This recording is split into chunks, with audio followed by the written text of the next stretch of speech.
in a deep, eerie tone, building suspense. They call it the mother of all bombs. But what if I told you that name barely scratches the surface of the terror it brings? A bomb so powerful, so devastating, that entire landscapes are swallowed in fire before the enemy even realizes what's coming. A weapon designed not just to destroy, but to instill fear so profound, it lingers in the minds of nations long after the explosion fades. And in the shadows of global conflict, one country fears it more than any other: Iran. Beat, tension builds.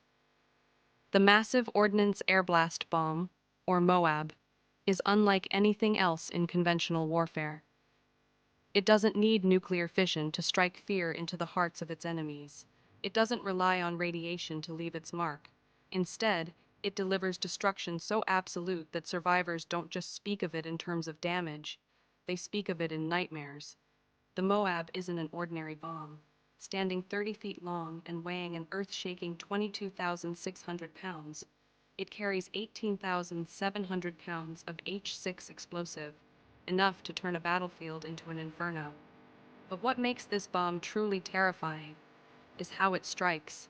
Unlike most bombs that rely on sheer impact, the Moab doesn't even need to touch the ground to erase everything in its path. Pause for effect. When it's released, it descends slowly, guided with precision, until it reaches the perfect altitude. And then, silence. For a split second, there's nothing, no warning, no escape. And then, beat, sudden intensity. A deafening roar as a shockwave radiates outward, obliterating everything within a mile-wide radius. Buildings collapse as if they were made of paper. The very air itself is set ablaze, consuming oxygen in an instant, suffocating anyone unlucky enough to be near ground zero before they can even comprehend their fate. Beat, dropped to a whisper.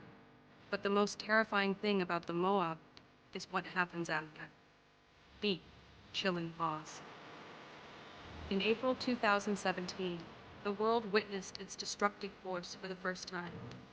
In the rugged mountains of Afghanistan, ISIS-K militants hid within an intricate web of underground tunnels, believing themselves safe.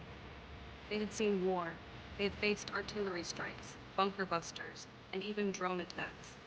But they had never faced this. Beat, slow and haunting. The Moab was unleashed, and within seconds, the mountains trembled as if the earth itself was screaming. The explosion's fiery plume could be seen from miles away, a towering mushroom cloud eerily reminiscent of a nuclear blast. And within moments, the tunnels, gone. The insurgents, erased. Whatever remained was lost beneath the rubble, sealed away forever. Beat, unsettling tone. But while the Moab devastated its intended targets, its true power lies beyond the battlefield. It was a message, a warning, a symbol of absolute destruction. And nowhere did that warning echo louder than in Iran. Iran has long feared the reach of U.S. military power, but the Moab was different. This was not just another bomb. This was a psychological weapon, designed to crush morale before a single shot is fired. It was enough to send Iran scrambling to develop its own countermeasure, its so-called father of all bombs. But could it ever match the sheer terror of its American counterpart? A eerie contemplation. Some military strategists believe Moab is more than just a bomb. It's a deterrent, a force so devastating that just knowing it exists shapes military decisions. The question remains, if Moab was deployed once, what's stopping it from being used again? B, whispered into his ear. And if that day comes, who will be its next target? Outro, slow fade out.